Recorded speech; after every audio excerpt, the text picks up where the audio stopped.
Health remains top priority for government. Maru questions lack of data updates.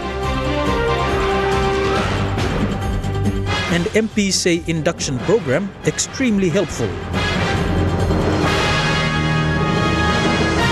This is National EMTV News with Maru. A very good evening. Thank you for joining us for Friday's news. National Planning Minister Richard Maru has questioned officers from the National Statistics Office about why the country's data has not been updated in the last 5 years. He says lack of updated data is the biggest problem in the country, which NSO has been tasked to fix. Minister Maru challenged them to carry out a census to update data for national elections, national accounts, and create a management information system.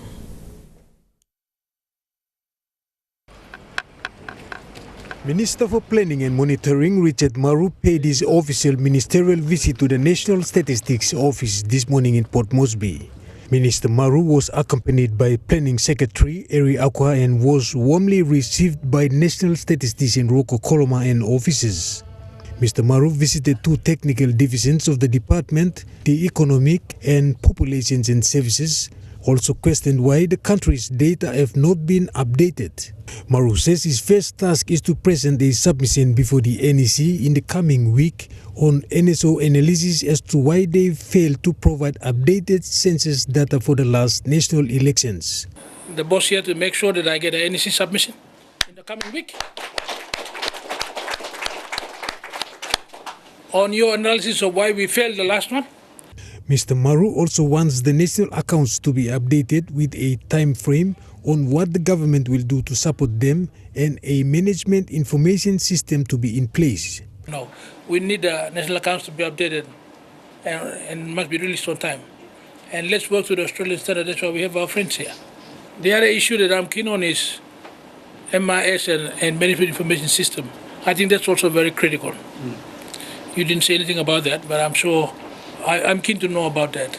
National Statistician Roko Koloma, while responding, says NSO are working closely with the Australian Bureau of Statistics to build capacity and capability to improve statistical methods of data collection. The statistics we hold here in this agency is of very relevant use to the entire country. Right? A lot of agencies would require the information that we have, and we need to take it out to them. But building a new generation, next generation of statisticians, is something that I endeavor to do. He says their 10-year strategy is to tell the government that importantly, surveys needs to be resourced well, which they needs to do it cheaply by utilizing people in the village. I know there's a lot of grade 10, 12, ex-public servants living in villages who need to be given this training so that they collect. So the theme of the census, as far as I'm concerned, is about sustaining data collection. NSO are working closely with IRC to provide them with GST data and Central Bank of PNG to discuss analysis on PNG's economic indicators. Erika Rupma, National EMTV News. Health and HIV/AIDS Minister Sepuka Temu has announced that the government remains committed in improving the country's health system. In his first appearance as Health Minister, Sepuka reiterated the work of the government in the last 5 years and said it will continue. He made the remarks during the handover takeover and farewell ceremony of former Minister Michael Malabag. Health is a priority area for any government, and Sepuka Temu is adamant that with his experiences as a Health Department Secretary, he is committed to continue the good work this time as a minister, and that is to improve the delivery of health services in the country. Sepuka says over the last 5 years, the health sector has seen gradual developments, and this will continue under the O'Neill-Abel government. While I was here 15 years ago, health was not given that type of attention by the governments of those days. But I want to commend our Prime Minister, the Honorable Peter O'Neill, and particularly under the leadership of the outgoing Minister for Health and HIV/AIDS, health was on the top. Temu also made known his plans for the health sector, announcing to roll out the Provincial Health Authority plan. We cannot do major reforms overnight, but I will facilitate the expansion of the Provincial Health Authority because I know That's commitment of our previous government, now same government again, and we cannot change that legislation. So my task, as you have requested, is to make sure that where the provincial health authorities are not established, we make sure that they get them aligned. The outgoing Health Minister, Michael Malabag, welcomed the new minister and said the work for improving health services in the country remains a priority. Same old words will be repeated. It has been repeated all the time. All right, after every general elections, the same things will be said. Blah, blah, blah, blah, blah, blah. We will continue. But no, the expectations of our people are still there. And what this government can provide in terms of meeting those obligations, those expectations, must continue, but at a bigger, higher level. Stanley Ove Jr., National EMTV News. Lands Minister Jasin Chachenko is confident in restoring trust in the National Lands Department. He says the perception of people in the country is that the Lands Department is corrupt, and this will be his priority implemented under the new 5-year plan. Over the last years, the Lands Department has been heavily criticized and labeled as a corrupt government institution, duplicating land titles. Chachenko, during the handover takeover of ministerial duties yesterday in Port Moresby, was adamant to change the perception of people's views on the Lands Department being a corrupt government institution. The perception. Now, the Minister has made it very clear on this already. So we have to ensure that that perception is changed for the benefit of this department. The new Lands Minister has vowed to work closely with the departmental head and senior executives, staff and the government to achieve this 5-year new plan, which takes the Lands Department to another level. With a 5-year plan that we'll put in place to address current projects and programs that are currently underway that need to be finished. But there's many challenges, and it's coming from the private sector and it's coming from our grassroots. The challenges is public space, recreational reserves, and our people's own land that they live on. However, outgoing Lands Minister Benny Allen brushed aside the allegations of the Lands Department being corrupt. While many challenges remain, Mr. Allen says government institutions like the National Capital District Commission haven't played their cards right to help weed out issues on land titles. And I must tell you, this department is not corrupt. So when we talk about land grabbing, about public parks and public, recreational area and so forth, the process starts with the Fiscal Planning Board at the NCD. So that's where we have to tidy up. Yep. Three key priority projects undertaken by the Lands Department is land access, which deals with ILGs, working closely with customary landowners, the LIP program and legislative review on the Land Act. With the LIP program, this will address the duplication of titles. We need to get the LIP project, get it working, so that that will address the duplication of the titles. Yes. Yeah, and that's one area that you would want to pursue and get that off the ground. Another challenge is revenue collection, which many clients are yet to pay tax, and staff housing. Sentiments about this department is to house the officers here. Now, most of our officers are living in a settlement, and they really need to be given a house. Mr. Allen has called for support from all staff of the Lands Department to work together with the new Lands Minister to restore trust. Fabian Hakelitz, National EMTV News. Members of Parliament attending the week-long induction program recognize its importance. They say many leaders fail to attend this important event to make critical decisions in developing their electorates. The 5-day induction program, hosted at the Parliament C Wing in the State Function Room, ended this afternoon. The last day of the induction program included external presentations from Department of Foreign Affairs, National Economics and Fiscal Commission, Internal Revenue Commission and PNG Customs, among others. Speaking during the induction, Usinobundi MP Jimmy Ungoro says The induction should be held annually to guide elected MPs for a better path to use available resources for people to benefit. And this induction let us know their responsibilities, like in our Ombudsman Commission has laid down the roles and responsibilities of leadership, code of conduct of leadership. So leaders must know their duties and responsibilities in terms of providing sound leadership, in terms of participating in development aspects of each districts.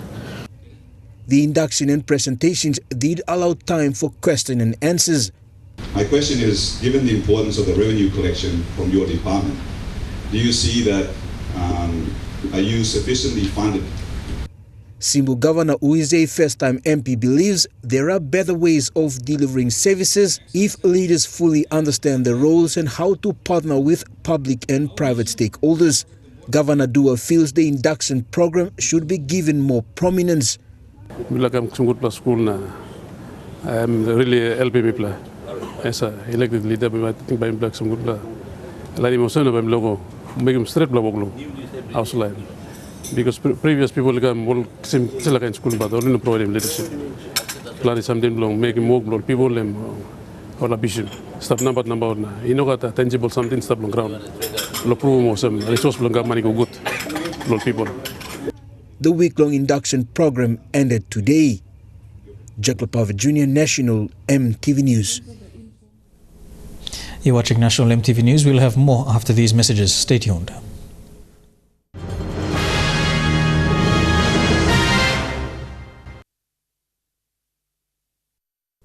Welcome back to National MTV News. 3 sets of preventative orders were served yesterday to the 3 tribal groups fighting in Wabeg. The POs were given to achieve a complete ceasefire to the unrest. People from Kandep were ordered to leave Wabeg and return to Kandep, while the other 2 tribes in Wabeg will remain calm and leave the matter to the hands of the law. In a peace ceremony yesterday in Wabeg, the Teremanda and Amala villages and the tribesmen of Lakalap in Kandep district, where former Kandep MP Don Pole is from, formally laid down arms and accepted the preventative orders issued to them. The PO stated that the Kandeps and other parties involved in the unrest must return to their own villages. There must not be any more fighting, as the Peace and Good Order Committee had declared Wabeg and Kandep district fighting zones, meaning that police had wider powers under the Intergroup Fighting Act to arrest and detain those who decide to fight. Failure to comply with the preventative order will see those involved to be imprisoned for 6 months or pay a fine of 2,000 kina. Now, so you are not going to business now. You are fight like some blocks and finish now. Some land me meet by me look at him. So if you are not going to business, if you are losing Teremanda, so possible no Teremanda, you block back because this is a preventive order. I'm Krama Bibla too. Other blood is a preventive order. Me walking one blah. Get that peace long. Declaring fighting zone inside long. Enga province. Now Wabeg. So I'm also giving wider police powers. So me looking man, I'm low. Strong him is a preventive order. Milung man sana bloror karim busna bo tamyo ko gan onem mi got power lo holim nothing. So under blood isla primitive order mi putim isla one time. The 3 groups accepted the PO and agreed to end the fighting. The Kandeps agreed to put their matter to the Court of Dispute and Returns of not counting the 7 disputed boxes which contained most of Don Polye's stronghold votes. Their boxes are currently locked up at Wabeg Police Station. The Kandeps regret venting their frustrations on the innocent Kala villages, believing that the Provincial Election Steering Committee Chairman Dr. Samson Amian, who is also from Kala tribe of Amala, had influenced the setting aside of those boxes. They demanded a thorough investigation. Box ibla lusim lam blumi milugodim. Napa miki pema ibla na ibla symbol key line or Kandep line na ibla go. Tomorrow yet or now yet. By Mr. Long, Tok lo how lo imi safe keeping molis la 7 box limia na by mi karam go lot. I'm that's all. Thank you. Meanwhile, the Kala tribe accepted a PO and echoed their stand that they were innocent. They also asked for an immediate inquiry into the whole crisis so that compensation could be sought. Vasinata Yama, National MTV News, Mount Hagen. Leh police have arrested 4 people who robbed the Leh branch of Able Computing yesterday. Up to 12 men held up staff and security guards before stealing computers, cash and other gadgets.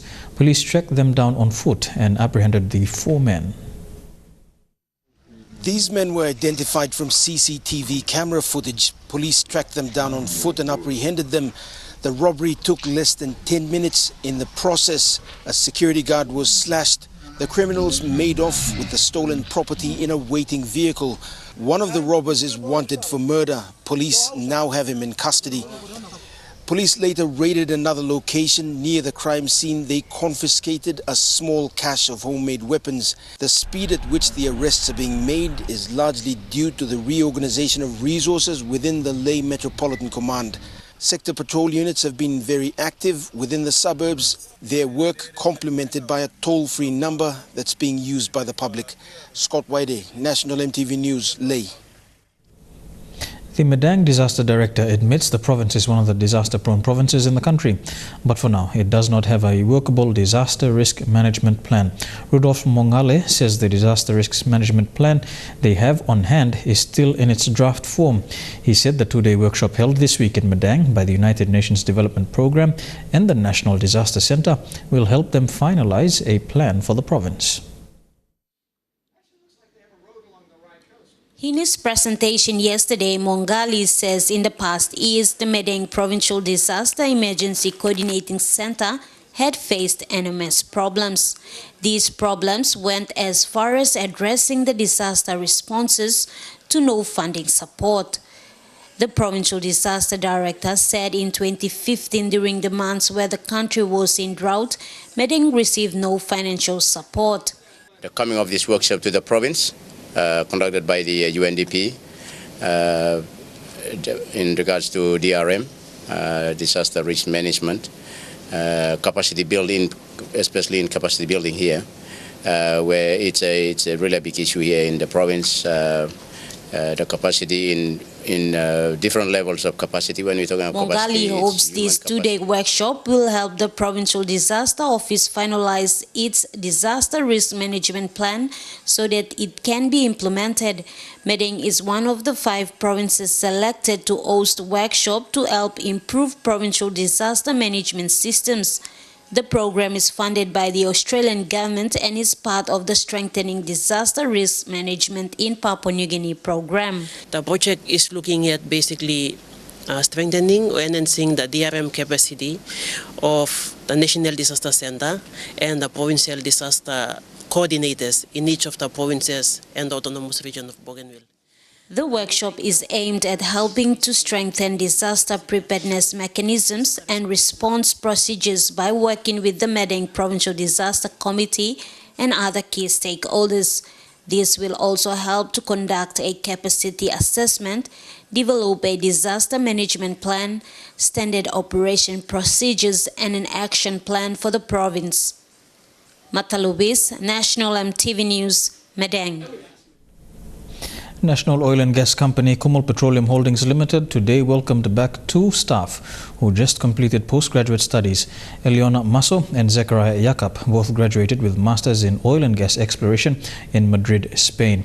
Their postgraduate studies made possible through a partnership between KPHL and Spanish oil and gas company Repsol.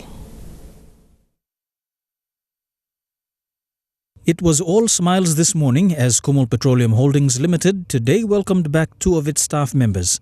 Eliona Maso and Zechariah Yakap returned recently after completing their master's program in Spain. The latest step in education made possible through a partnership between KPHL and Repsol. According to KPHL Managing Director Wapu Sonk, the development of Ms. Maso and Mr. Yakap was an important step for the National Oil and Gas Company as it looks at developing the next generation of skilled professionals within the oil and gas space. We are very happy and proud and very thankful to Repsol as well that these 2 have come back with different perspective into the industry and more depth in the industry, and we welcome them back into Kumu.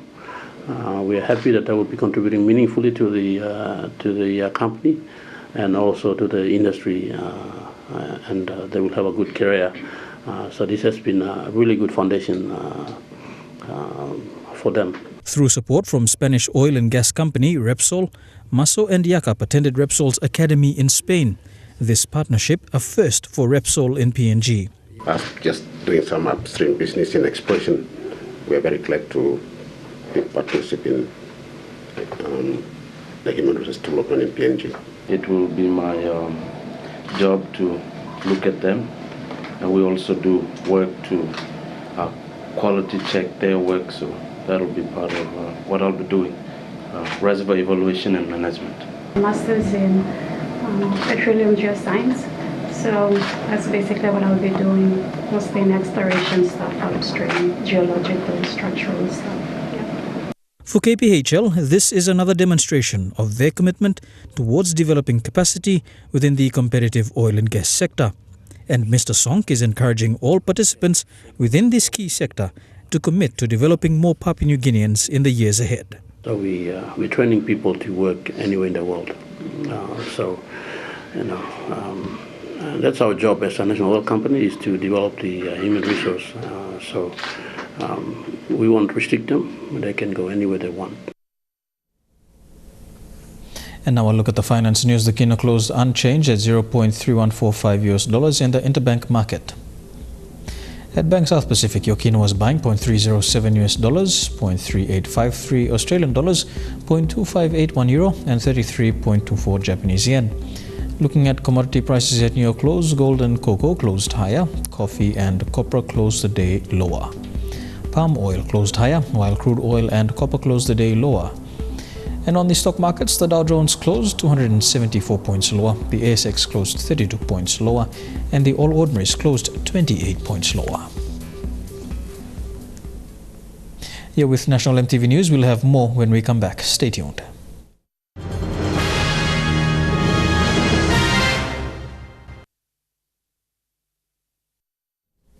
Welcome back to the news. All agencies under the Tourism, Arts and Culture Ministry will work in close consultation to feature tourism as one of the country's key economic sectors. These agencies, the Papua New Guinea Tourism Promotion Authority, National Cultural Commission and the National Museum, Arts and Gallery, will bring tourism to new greater heights. They will work aligned with the government's plan to promote and create more economic opportunities. Under the leadership of new Minister Emil Tamor, critical decisions will be made to ensure all three agencies function effectively to suit the government's key economic priority plan. Minister Tamor says this will begin with staff performance. That are critical for our survival as agencies mandated with powers over tourism and arts and culture. Discussions centered in a self-sustained and reliable must be initiated by all agencies. The Tourism, Arts and Culture Ministry will play a critical role for the upcoming APEC meeting in 2018. This includes other meetings leading up to this big international event.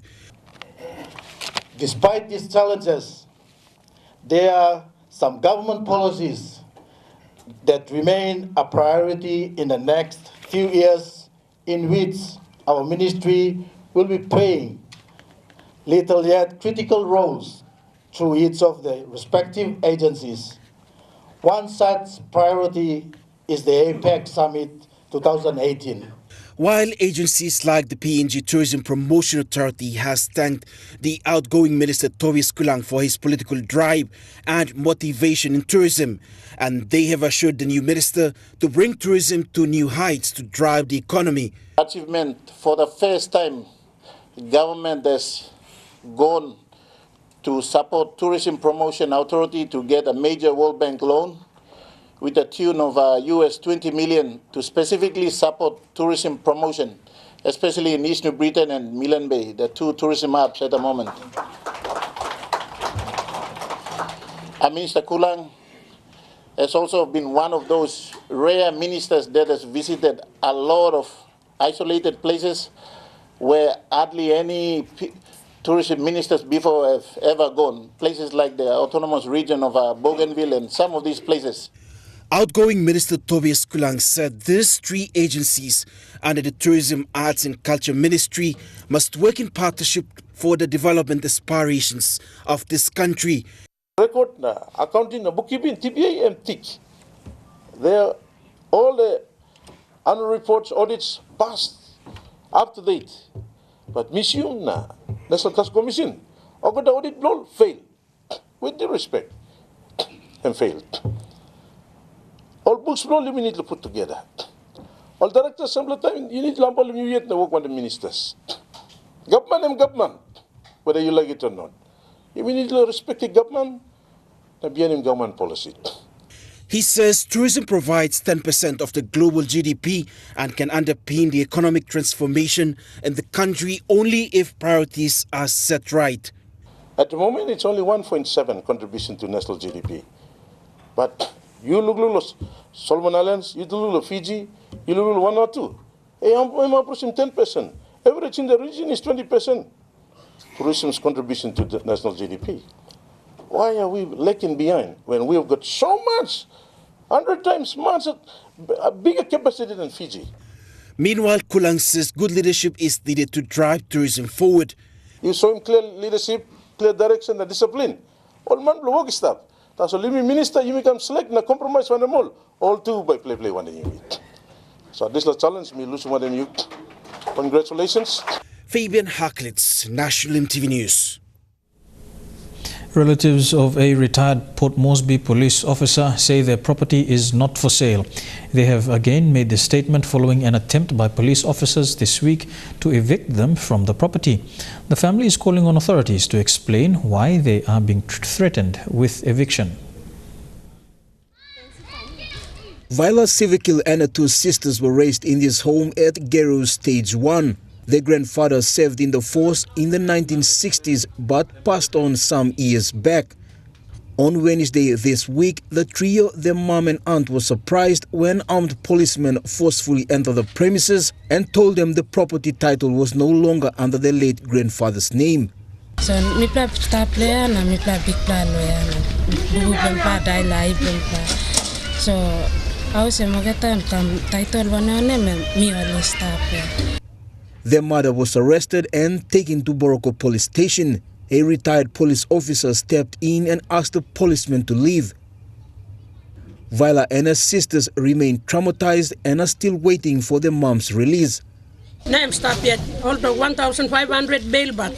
Then all go down to 500 kina bail na. Em stop yet. Me pla paini money lo bail him because all triple begini one them me pla paini money stop. No got line help him. So me pla Mr. Stop and them also me pla paini money lo bail him. According to police sources, the houses were under the giveaway scheme and were given to members who served in the force. Viola's aunt Jennifer Coy said the police said they acted on a notice from the curator's office. Also, me pla sleep outside them one night. Me pla stop outside go to light. Because all lucky doa me pla lo burkim sla doa go inside na sleep. Me pla all kata pigini. Me pla all kata stop go to light lo. As the night come morning. Me pla all kata sit down outside go to light. Few properties were damaged by the policemen who entered the premises. Despite this, the family says the property is not for sale. I would say I got disabled sister blow me firstborn star. Suppose me salary slaus and me ba wend up blow. But some me fight the slaus na me strong me like I would say no blow say. Jack Lapava Jr. National EMTV News. Here with National EMTV News. After these messages, some sporting updates in Trukai Sports. Stay tuned.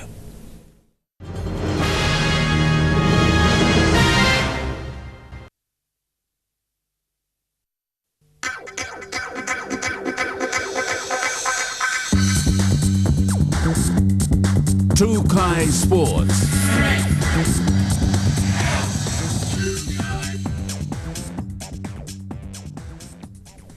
Welcome to Trukai Sports. We begin with Aussie rules, and Prime Minister Peter O'Neill has sent his best wishes to the PNG Mosquitoes, who will defend their 2014 title as they prepare to play at the MCG tomorrow. The Mozzies will yet take on another tough side, New Zealand, in the grand final. Mr. O'Neill said he was sure the Mozzies would make history with a victory this weekend, and while the game will be seen around the world, nowhere will the cheers be louder than from Mosquito fans at the MCG and those watching on television in Papua New Guinea. Good luck to them. To cricket and the PNG Under-19 cricket team, the PNG Garmuts arrived today from Samoa as champions of the East Asia Pacific region World Cup qualifying campaign. Undefeated in their 6 matches, the Garamuts have qualified for the ICC Under-19 World Cup in New Zealand in 2018. Arriving at Jackson's airport this afternoon, the victorious Garamuts were excited at having reached their goal of qualifying for the Under-19 World Cup in New Zealand next year. Papua New Guinea had defeated favourites Fiji in their opening match and then going on to defeat Vanuatu before thrashing host Samoa and then reaching the final where they again beat Fiji. 5 wins from 5 had seen the Garamuts smash the competition, and this had laid down the foundation for captain Vagi Karaho to make a push to the senior squad. It's been an unexpected one, and I've always wished for this thing to happen to me in my life. And I've already reached my goal, and I have a mission to go to my Paramount team. For Coach Kilapala, he said he was pleased with the results. Very happy with the results that we have. It was hard work for, but then to get the results that we wanted, it's very exciting and happy. Now facing the likes of India, Zimbabwe and Australia, Pala says that the level of competition will be very high. However, they're still focusing on the same type of preparations that had gotten them thus far. Yeah, definitely. As a coach, you need to set high standards, and then we set high standards before leaving for Samoa. So it was an achievement in itself to get 5 wins from 5 games. Unfortunately, we didn't play the last game because of rain. The team now breaks camp and returns to training over the next few months as they prepare for the World Cup. Jeremy Mogi, National TV Sports. Don't go anywhere. We'll have more of Trukai Sports after these messages. Stay tuned.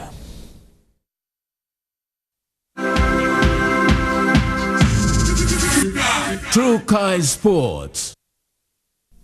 Welcome back to Trukai Sports. To football, and Cristiano Ronaldo and Lionel Messi will again be dueling for the title of world's best footballer. Both their names were once again leading the shortlist on Thursday for the Best FIFA Men's Player of the Year award. The pair, who has dominated the global award in its varied forms for a decade, will be favourites to collect yet another accolade amid the 24-strong list of world's best. Ronaldo enjoyed another remarkable season in which he inspired Real Madrid to a La Liga Champions League double, while Messi topped him in the Spanish goal-scoring charts for Barcelona, while going past the career landmark of 500 goals for the club. Carly Lloyd, the US World Cup winner and 2-time Olympic champion, was the inaugural winner and again makes the list of 10 in contention to be Best FIFA Woman Player.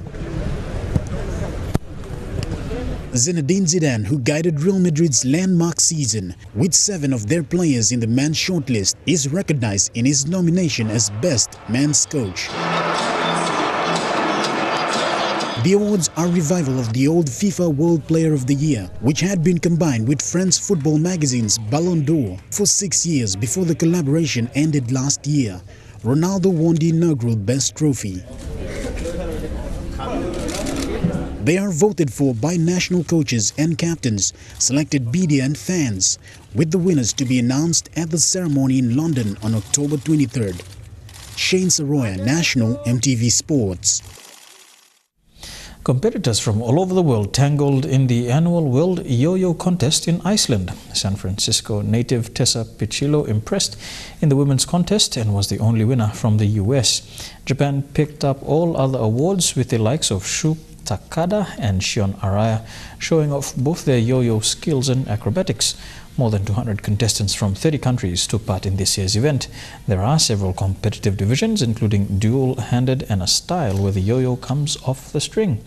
Judges look for both technical ability and showmanship when trying to pick out a worthy winner.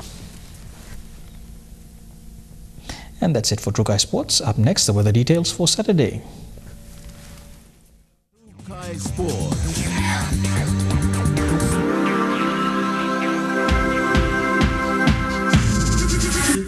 Trukai Sports.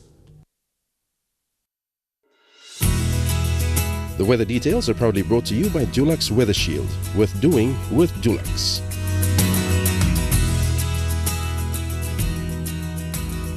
Here's a look at the weather for Saturday. In the southern region, fine and windy for Daru and Alota.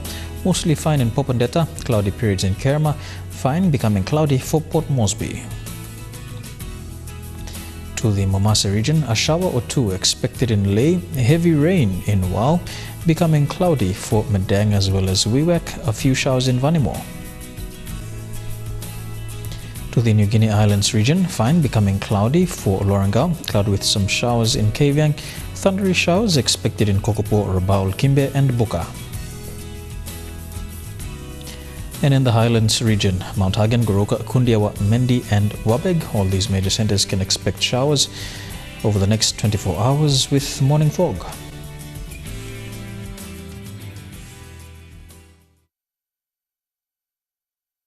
The weather details are proudly brought to you by Dulux Weather Shield. Worth doing with Dulux. And that's the news, sports and weather for today, Friday, the 18th of August 2017. On behalf of the EMTV News team, enjoy your weekend. Pleasant viewing. Good night.